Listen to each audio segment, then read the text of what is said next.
الحمد لله رب العالمين، والصلاة والسلام على سيد المرسلين وعلى آله وأصحابه أجمعين. أما بعد، فأعوذ بالله من الشيطان الرجيم.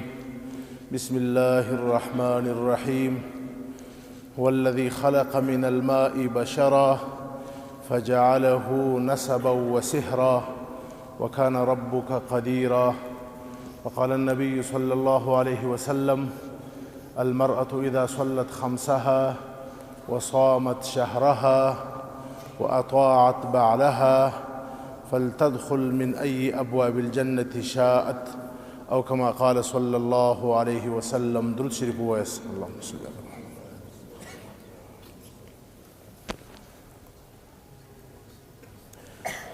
الله جل شانه په دنیا کې لکه څرنګه چې انسان په حقوق الله په خپلو حقوقو باندې مکلف ګرځولی دي چې انسان به د الله جل شانه عبادت کوي، طاعت به کوي، حقوق به ادا کوي. داسې انسان د دنیا په ژوند کې په خپل منځ کې د انسانانو د یو پر بل باندې حقوق دي، په هغه باندې هم مکلف دي. انسان باید په خپل زندگی کې د خپلو هغه خلکو چې د سره په ملک و وطن و کور و کلي کې ژوند کوي د هغو د حقوق رعایت وکړي او د هغو حقوق ادا کړي. یک روز در مجلس نبی اکرم صلی الله علیه وسلم تذکره شد که فلان زن بسیار عبادت گزار است، نماز گزار است، همیشه نفلی روزه میگیره. نبی اکرم صلی الله علیه وسلم از اونمو مردم که درباره اونمو زن صفت و مدح میکنه پرسان کرد که اینمی زن همراهی همسایه های خود چطور است؟ حقوق همسایه های خود ادا میکنه یا نه؟ اونمو کس گفت که نی یا رسول الله، درباره همسایه ها کمزور است. نبی علیہ السلام فرمود که اینمی زن جنتی نیست، جهنمی است. چرا؟ زیرا که مثل که حقوق الله ضروری است، حقوق العباد ضروری است. در مجلس امیر المؤمنین عمر رضی الله عنه یک کس درباره دیگر کس مدح و صفت کرد: فلان بسیار خوب آدم است، نیک است، دیندار است، نمازگزار است، فلان است. سیدنا امیر المؤمنین از او پرسان کرد که شما همراه او نمو کس سفر کردی؟ اخلاق او نمو کس در سفر چطور است؟ گفت نی، ما سفر خو نکردیم، اخلاق او نمو در سفر ندیدیم. امیر المؤمنین او را منع کرد: پس شما حق مدح و صفت نداری. اینمی چیز کافی نیست که فقط نمازگزار است یا قرآن خوان است یا ذاکر است، بلکه همراه اینمی چیزها حقوق العباد ضروری است. علماء کرام مثال میتا که در دنیا که مسلمان زندگی میکنه، مسلمان به مثل یک مرغه، به مثل یک پرنده است. اینمی پرنده دو پر داره، یک پر اینمی پرنده حقوق الله است و یک دیگر پر او حقوق العباد است. اگر یک پرنده هر دو پر داره پس میتوانه که پرواز کنه، سفر کنه. اینطور اگر مسلمان هر دو حقوق را ادا کنه پس اونمو مسلمان کامل است، جنتی است. و اگر در حقوق الله کوشش کنه ولی حقوق العباد را ضایع کنه پس نمیتوانه که به جنت بروه. نبی اکرم صلی الله علیه وسلم در مجلس پرسان کرد از مردم: مسکین کدام است؟ کدام کس را شما مسکین و فقیر میدانی؟ حضرات صحابه کرام فرمود: یا رسول الله، من لا مال له، کسی که مال نداره و نمو فقیر است، مسکین است. نبی اکرم صلی الله علیه وسلم فرمود که نی، مسکین و فقیر دیگر کس است. یا رسول الله کدام است؟ گفت اونمو انسان که در دنیا نماز خواند، عبادت کرد، روزه گرفت، صدقات کرد، نوافل کرد، وقتی که روز قیامت آمد اینمی چیزها تمام در روز قیامت بکار می آیا. وقتی که در روز قیامت حاضر شد، فسب هذا و شتم هذا و ضرب هذا و اکل مال هذا، حقوق العباد را ضایع کرده بود، اینمی را دشنام داده بود، او را زده بود، حق اونمو را خورده بود، از اونمو مال کشیده بود، بر او ظلم کرده است. فیصله چطور میشه؟ باید حقوق اونها ادا شوه، ولی در قیامت دیگر کرنسی کار نمیکنه. اونجا یک کرنسی است که اونمو اعمال است، اعمال صالحه. پس نماز او کس میبره، صدقات او میبره، روزه او میبره، زیرا که حقوق اونها ضایع کرده. اینمی کس در میدان حشر بغیر از سرمایه، بغیر از کرنسی فقیر و مسکین میمانه. این در تمام کائنات فقیرترین و مسکینترین انسان است.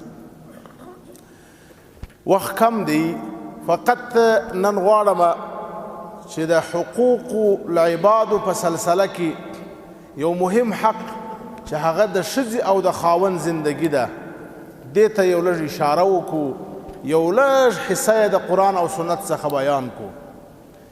الله جل شانه د ښځې او د خاوند د رابطه، د دې د تعلق، د زوجیت، د نکاح، دې ته یو نوم ورکړی دی قرآن کریم کې. ومن آیاته ان خلق لكم من انفسكم ازواجا لتسكنوا الیها وجعل بینکم موده ورحمه. الله جل شانه ستاسو لپاره، ستاسو د جنس څخه ښځې پیدا کړي دي، او دا ښځه د چی لپاره ده؟ الله جل شانه د ښځې مقصد بیانوي، لتسکنوا الیها. ښځه د پاره د نر د سکون، د آرام ذریعه ده. د ښځې او د خاوند په مابینځ کې کم تعلق و کم رابطه ده. وجعل بینکم موده ورحمه، ستاسو په مابینځ کې د محبت او د رحمت رشته او تعلق دی. ستاسو په مابینځ کې امریت و مأموریت، مالکیت و مملوکیت، خالقیت و مخلوقیت دا نه دی، بلکې د ښځې او د خاوند په مابینځ کې تعلق، د تعلق د محبت او د رحمت دی. بلکې د قرآن شریف قبل آیات کریمه ته وګورو، الله جل شانه ښځه په قرآن شریف کې د نارینه لپاره د سترګو یخوالی ذکر کړی دی. د سیدنا ابراهیم علیه السلام دعا نقل کی. سیدنا ابراهیم علیه السلام دعا کی، ربنا هب لنا من ازواجنا وذریاتنا قرة اعین. یا الله دا ښځه راکې، داسې اولاد او بچی راکې چې زما د سترګو یخوالی وي. معلومه سوله چې د دې دواړو په مابینځ کې کم تعلق دی، هغه تعلق ته اسلام کم رنگ او کم عنوان ورکړی دی. په دې سلسله کې خاوند په ښځه باندې حق لري او ښځه په خاوند باندې حق لري. مختصر اشاره ورته کوو. اول حق د خاوند په ښځې باندې دی. د خاوند په ښځې باندې کم حق دی؟ اطاعت. ښځه دا به د خاوند تابعدار وي. خاوند امیر دی په کور کې، ښځه به خبره مني. اطاعت یې پر ښځه باندې واجب دی. الرجال قوامون علی النساء. الله جل شانه اعلان کی، نارینه دا قوام دی، دا نگران دی، دا مسلط دی په ښځو باندې. عبدالله ابن عباس رضی الله عنهما یې تفسیر کوي، ای آمرون لهم. نارینه دا په ښځې ته امر کوي، ښځې به اطاعت کوي. پر ښځه باندې د خاوند اطاعت لازم دی، ضروری دی. څومره ضروری دی؟ حدیث شریف دی، نبی اکرم صلی الله علیه وسلم د ښځې لپاره مختصره لار د جنت ذکر کړې ده. که یو ښځه غواړي چې جنت ته ولاړه سي، د ښځې لپاره د جنت کومه لاره ده؟ مختصره لاره. المرأة اذا صلت خمسها، اول قدم اسانه، هر هغه ښځه چې 5 وخته د لمانځه اهتمام وکړي. یو. دوهم وصامت شهرها، په کال کې یوه میاشته د روژې راځي، ښځه د روژې اهتمام وکړي. 2. وحسنت فرجها، د خپلې شرمګاه حفاظت وکړي. 3. د خپل عزت خیال وساتي. 3. 4.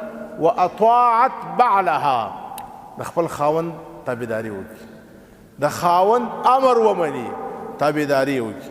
فلتدخل من ای ابواب الجنة شاءت، نبی علیہ السلام ورته اعلان کوي د جنت 8 دروازې دي، د جنت 8 دروازې. و دغه ښځې ته دا ولیه ده، دا ښځه جنتي ده، دا بزرګه ده، دا د جنت په دې 8 دروازو کې چې په کومه دروازه باندې ننوتل غواړي دې ته اجازه ده. د جنت 8 سره دروازې دې ته خلاصې. نارینه خو چې ځان جنت ته رسوي په دې دپاره به ډېر مشکلات ګالي، ډېر څه به کوي. د ښځې لپاره اسلام ډېره لنډه لاره ذکر کړې ده، او په هغه حقوقو کې 3 حقه د الله دي، یو د خاوند دي، لمونځ، روژه، د خپل عزت حفاظت او د خاوند اطاعت. امام الانبیاء صلی الله علیه وسلم فرمایي لو كنت آمرا احدا ان يسجد لاحد لامرت النساء ان يسجدن لازواجهن. په کاین انسانانو کې، په مخلوقاتو کې چاته سجده نه ده روا، کما د سجدې اجازه کولای، کما د سجدې امر کولای، ما به ښځو ته امر کړی وای چې خپلو خاوندانو ته سجده وکړي. دا حق دی. 2م حق د خاوند په ښځې باندې چې خاوند یې په ښځه باندې لري، هغه دا دی چې ښځه به د خاوند بې اجازې د کوره نه وځي. نبی اکرم صلی الله علیه وسلم فرمایي که ښځه د خاوند بې اجازې د کوره ووتله، د الله جل شانه لعنت په نازلیږي، راځي تر هغو چې بیرته کور ته راځي، الله په لعنت کې وي.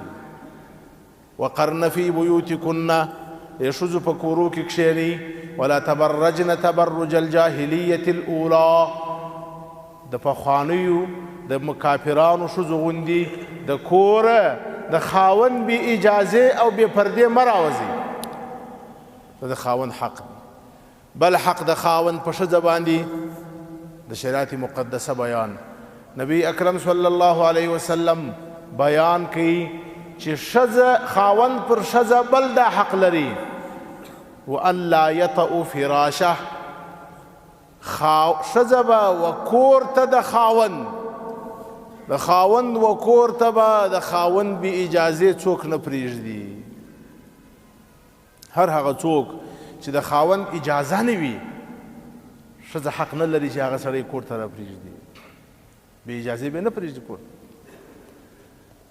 دا د خاوند حق دی.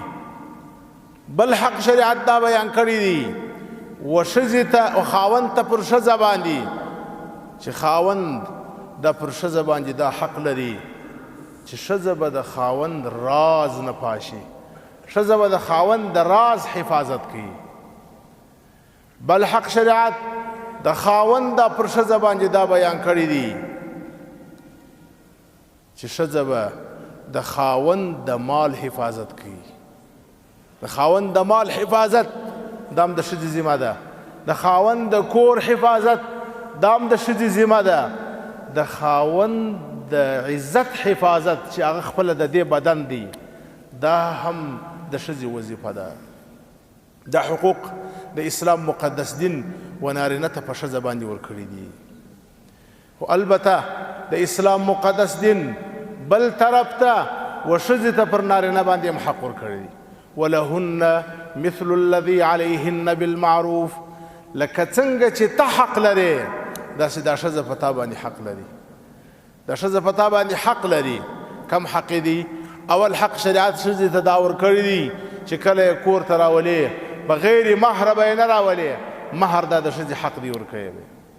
دا د ښځې دپاره شریعت یو اعزاز مقرر کړی دی چې ښځه بغیر له ماله بغیر له مهره نسي راوستلی. مهر ورکول دا د ښځې حق دی. یاو دوم حق د ښځې شریعت مقرر کړی دی مسکن، و ښځې ته به د ګزارې ځای برابروي. اسکنوهن من حیث سکنتم من وجدکم، چې نارینه څومره وس لري د وس مطابق مکلف دی چې کم ځای کې خاوند ګزاره کوي د ښځې دپاره به هم هغسې ځای برابروي. د ښځې په تا باندې حق دی، داسې نه چې ته خپله په امریکا او په اروپا کې میلې کوې، ته هلته په هغه ځای کې خپلې مزې او چرچې کوې او ښځه دې دلته د بل په همسایهتوب باندې غورځولي او بیا ته په بریتوم لاس تېروې چې زه نر یم او نارینه یم. نه، اسکنوهن من حیث سکنتم، چې کم ځای کې ته اوسېږې هلته به ښځې ته ځای برابروې د ګزارې. د ښځې په خاوند باندې حق دی. دریم حق د ښځې په خاوند باندې نفقه ده. نفقه به ورته برابروې. څومره نفقه به برابروې؟ خاوند د خپل وس مطابق مکلف دی. که خاوند وزیر و د وزیرانو غوندې ډوډۍ به ورته برابروي. که خاوند رئیس و د رئیسانو غوندې، که خاوند مالدار و د مالدارانو غوندې، او که خاوند فقیر و بیا به ښځه ګزاره ورسره کوي. پر خاوند باندې پر ښځه خاوند باندې د ښځې حق دی نفقه. د ابو سفیان رضی الله عنه ښځه راله نبی اکرم صلی الله علیه وسلم ته وویل یا رسول الله ان ابا سفیان رجل مسیک، یا رسول الله دا زما خاوند بخیل دی، لاس یې ټینګ نیولي، روپۍ نه ځینې جلا کېږي.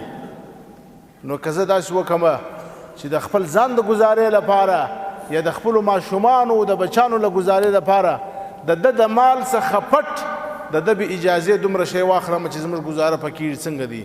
نبی علیه السلام ورته امر وکړي خذي ما یکفیکي وولدکي بالمعروف، دومره شی چې ستا او ستا د اولاد بسیږي بې اجازې واخله، ستا حق دی. په کلو کلو باندې ورک کړي په پردي ملکو کې ښځه د بل په کور کې مزدوري کوي، دی د هغه غم نه خوري.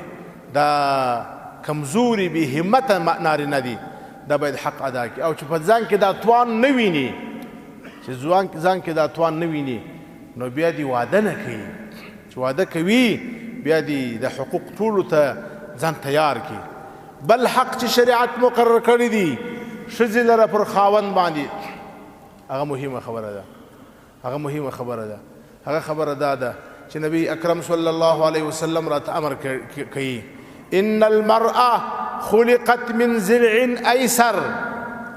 ښځه زموږ تاسې د ټولو ښځو مور، زموږ او ستاسې د ټولو ښځو د دې درختې بنیاد زموږ ستاسې مور حوا ده رضی الله عنها. دا د آدم علیه السلام د چپه پشتي څخه پیدا سوې ده او دا پشتي کږه ده. نبی اکرم صلی الله علیه وسلم راته فرمایي د ښځې په خلقت کې کږوالی دي. ښځه کږه ده. ښځه پر خپل مزاج او طبیعت باندې برابرول دا ممکنه نه ده. دا د امام الانبیا صلی الله علیه وسلم گواهی ده. که غواړې چې ښځه پر خپل مزاج او طبیعت برابره کړې نو بیا به دا ماته ان ذهبت تصلحه کسرته. که ته غواړې چې دا د پشتي اډوکې سیده کړې نو دا اډوکې نه سیده کېږي، نو مجبور یې دا به ماته او ماتوالی دا دی چې د ښځې سره به تعلق ختموي، طلاق به ورکوي. او که چیرې غواړې چې زندګي وکړې نو د زندګي لپاره دا ضروري دی چې په دغه کاږه حال باندې بیا قبلوي. لا خیر فی النساء ولا صبر عنهن. نبی علیه السلام په ښځو کې خیر نشته، په طبیعت نه در سره ځي، خو د ښځو بغیر زندګي هم نه کېږي. صبر به کوي. د صحابي رالی شکایت یې وکړي ویل یا رسول الله د کوروالا څخه تنګ یم. نبی اکرم صلی الله علیه وسلم ورته وفرمیل که چیرې ستا ښځه بعضې مشکلات لري تا پر هغه باندې چشمپوشي وکړه، د ښځې هغه صفات چې هغه کم ښه صفات لري هغه را متصور کړه. دا ښځه هغه څوک ده چې ستا لپاره بچی پیدا کوي، نه میاشتې په نس کې ګرځي، دا بوج په نس کې دا پورته کوي، او 2 کاله د خپل د بدن جز د خپل سینې څخه شیدې ورکوي ستا د بچي لپاره. خدا نخواسته که سبا طلاق رالی، مشکل رالی، بچی به ته وړې، دا دغه صفاته ده. وحمله وفصاله 30 شهرا 30 میاشتې ما ستا لپاره بوج اخستی. دا یې بل ښه صفت دی. دا ښځه ده چې ستا لپاره دیګ هم پخوي، ستا لپاره کور هم برابروي، ستا دپاره د کور نور خدمتونه هم کوي. نو که دا په ژبه کې څه مشکل لري، که دا په اخلاقو کې څه مشکل لري، پر هغه چشم پوشي وکړه. او که دا اراده دې وي چې اصلاح یې کې، اصلاح کولی نه شي. ټول حقوق نه بیانېږي، وخت پوره دی. اخري حق د ښځو پر خاوندانو باندې څه دی؟ اخري حق. الله جل شانه په قرآن شریف کې امر کوي یا ایها الذین آمنوا قوا انفسکم واهلیکم نارا. دغه چې کوم برنډه کې ملګري کښېني دا لوړ وخیږي، لوړ وخیږي، نو بیا به که نور خلک راتلل هغو ته به لاره خلاصه وي. لوړ هم صفونه سته، ترتیب برابر دی. الله جل شانه امر کوي یا ایها الذین آمنوا، ای ایمان والاو ستاسو په ذمه دوې خبرې دي. قوا انفسکم، ځان وساته، واهلیکم نارا، خپل اهل وساته. د دې کوروالا د جهنم خلاصول دا ستا وظیفه ده، دا ستا ذمه ده. لکه په دنیا کې چې نفقه ورته برابرول ستا ذمه ده، په آخرت کې ورته جنت برابرول ستا ذمه ده. د دین ترغیب ورکول، د دین تعلیم ورکول، د دین غم یې خوړل، دا زما او ستا وظیفه ده. او اوس چې په دې دومره لوی مجمع کې د مسلمانانو پوښتنه وکړي چې کوم څوک دا کار یې کړی دی په خپله زندګي کې په 10 کاله او په 20 کاله کې، چې یو وخت یې خپله کوروالا کښېنولي او د لمانځه حساب یې ورسره کړي. چې کوروالا ته راسه تا خو لمونځ کوې، ته ماته لمونځ تېر که چې ستا د لمانځه الفاظ صحیح دي که غلط، ستا د لمانځه واجبات، مستحبات، مکروهات، مفسدات زده دي که نه. تا ته په میاشتې کې یو مریضي راځي، حیض، په هغه کې ستا احکام بدلیږي، په دې باندې ته خبره یې که نه یې خبره؟ دا غم چا نه دی خوړلی. هېڅوک دا غږ نه پورته کوي، نه د ځانه پوښتنه کوي، نه د بله پوښتنه کوي چې آخر دا زموږ ښځې په دین باندې موږ څه وخت خبره وو. په ډوډۍ حساب ورسره کوم چې ولې نه ده پخ کړی، پر دې حساب ورسره کوم چې دیګ دي ولې تریو پخ کړی دي، ولې دي تریخ پخ کړی دي، ولې دي پخ کړی دي. خو په دې باندې حساب نه کوم، پوښتنه نه کوم چې لمونځ دې کړی دي که نه، تا نن تلاوت کړی دی که نه، تا نن روژه نیولې ده که نه، پر تا باندې چې د اسلام کم حقوق دي، حج، پر ډېرو ښځو حج فرض دی. په ودو کې نن سبا دا خلک پلرونه یا خاوندان و ښځو ته زر ورکوي، زر ورسره یي، کال پرسې پر هغه باندې زکات فرض وي. څومره خطرناکه مسله ده. نبی اکرم صلی الله علیه وسلم فرمایي چې په قیامت کې به شجاع اقرع، پک مار به وي، داسې مار به وي چې د ډېرو زهرو په وجه باندې بې وریښتان نه وي پر سر باندې. دا مار به الله پاک د یو چا په غاړه کې واچوي، په غاړه کې به وي، او دا به د انسان چیچي، او دا به د انسان ته وایي زه ستا هغه مال یم چې تا یې زکات نه ادا کوئ. څومره ښځې داسې دي چې د کلو کلو زکات پر پاته دي، زکات نه دي خبرې، د کلو کلو اضحیه او قرباني پر پاته ده، هغه نه دي خبرې، چا نه دي خبرې کړي. د خاوند خپله وظیفه دا بولي چې د خاوند و میلمنو ته ډوډۍ پخه سي، د خاوند جامې پرېمینځل سي، د خاوند کور پاک سي. په دین باندې خاوند ځان نه خبروي. او الله جل شانه راته وایي قوا انفسکم واهلیکم نارا، تاسې خپل ښځې خپل اولادونه د جهنم خلاص کړي. څومره ښځې دي چې پر هغو حج فرض دی. نبی اکرم صلی الله علیه وسلم اعلان کوي که په چا باندې حج فرض سو فلم یحج فلیمت ان شاء یهودیا و ان شاء نصرانیا، که په چا باندې حج فرض سو حج نه کوي ادا، هغه بیا د هغه خوښه ده که د یهودو سره مړ کېږي که د نصاراو سره مړ کېږي، په قیامت کې د چا سره راپورته کېږي، زما امت ته دې نه راځي. موږ پوښتنه کړې ده، نیکه الله جل شانه دي موږ او تاسو ته توفیق راکړي چې د حقوق العباد خیال وساتو، یو د بل د حقوقو خیال وساتو. اخري کې حدیث شریف دی، نبی اکرم صلی الله علیه وسلم فرمایي خیرکم خیرکم لاهلی، په تاسې ټولو خلکو کې تر ټولو بهتر څوک دی؟ تر ټولو بهتر، په ټولو انسانانو کې تر ټولو بهتر څوک دی چې په خپل کور کې ښه ګزاره کوي. او نبی علیه السلام مبارک فرمایي چې زه په خپل کور کې در تاسو ټولو ښه ګزاره کوم. بخاری شریف کې حدیث شریف راغلی مشته نبی اکرم صلی الله علیه وسلم خپل بیبي مبارکه ته ام المؤمنین عائشه ته فرمایي یا عائشه انی لاعلم اذا كنت عني راضيه واذا كنت علي غضبا.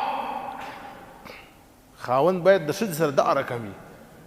نبی علیه السلام عایشې ته وایي دومره وخت ورکوي وایي عایشې زه ستا په طبیعت پوهېږم خاوند او ښځه باید داسې ګزاره سره وکړي یو د بل مزاج معلوم کړي. نبی علیه السلام امام الانبیا دی د اسمان سره رابطه ده د کائناتو رسول دی خو د خپلې بیبي سره داسې ګزاره ده ام المؤمنین عایشې ته وایي وایي عایشې زه ستا په طبیعت پوهېږم چې ته کله خوشحاله یې کله خفه یې.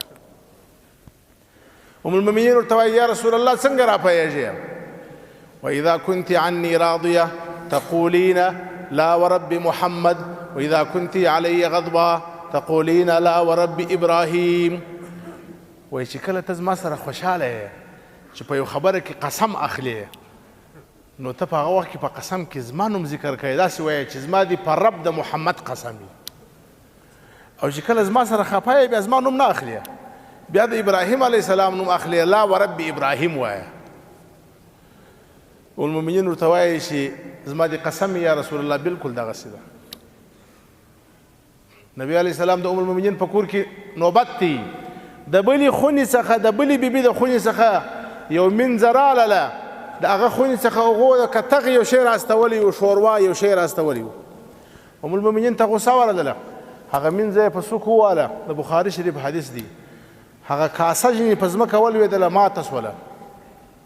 زما او ستا په مخ کې چې یو ښځه دا وکړو موږ څه کوو پلار مور نیکه ټول ور یادوو او بیا چې ارشه په لاس راله په هغه یې وهو. نبي علیه السلام مبارک خپله په خپل مبارک لاس باندې هغه ماته کاسه را جمع کړله ومنځ ته تسلي ورکوي ومنځ ته وایي وایي قد غارت امکی قد غارت امکی وایي خیر دی خفه کېږم دا ستا مور پر ما غیرت وکوي یعنې دا چې د کاسه یې ماته کړل دا یې ځکه ماته کړل چې پر ما یې خوا بجېدله چې رسول الله زما په خونه کې دی د بلې د خونې ډوډۍ ولې خوري خیر دی پروا نه دی.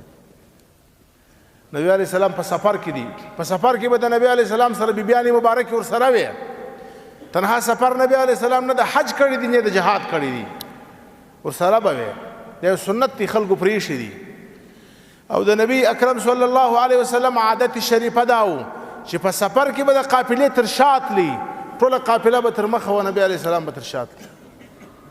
ام المؤمنین عایشه رضی الله عنها وایي د نبی علیه السلام سره په سفر کې ومه خلک مخ ته و ما و نبی علیه السلام شاته و نبی علیه السلام راته ویل عایشې ما ولها و دراسه مسابقه وکړو سره ځغلو کم یو تیز دی موږ دا کارونه نه کوو ځکه زه شیخ صاحب یم زه اجي صاحب یم زه وزیر صاحب یم په کور کې چې راسي تندی ته 100 غوټې ورکړي داسې ناستې نه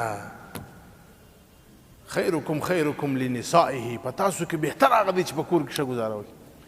نبی علیه السلام ما ته والله سه عایشې مسابقه وکړو سره ځغلو ام المؤمنین عایشه رضی الله عنها په هغه وخت کې زه کشره ومه که دا چې را واده سول عمر یې کم و ما چې د نبی علیه السلام سره مسابقه وکړل زه پر تیر سولم.